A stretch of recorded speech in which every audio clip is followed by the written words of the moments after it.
Welcome to McPlum, simple solutions served daily.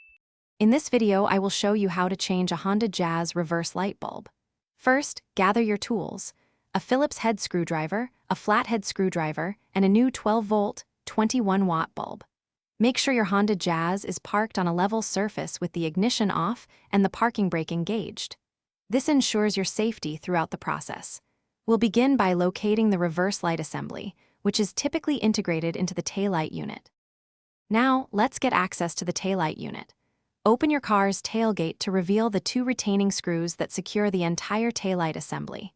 Use your Phillips head screwdriver to carefully remove these two screws.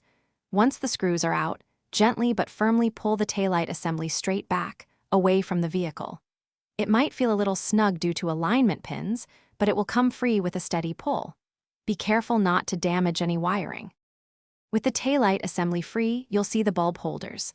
Locate the reverse light bulb holder, which is usually the clear one.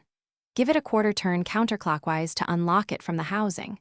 Now, gently pull the old bulb straight out of its socket. It might be a bit stiff, but avoid twisting it. Take your new 12-volt bulb and push it firmly into the socket. Ensure it's seated correctly before twisting the holder clockwise back into the taillight assembly. Almost done. Carefully push the taillight assembly back into its position, aligning the pins with their holes. Reinsert and tighten the two retaining screws you removed earlier. Now, the crucial step: turn on your car's ignition and engage reverse gear to test the new bulb.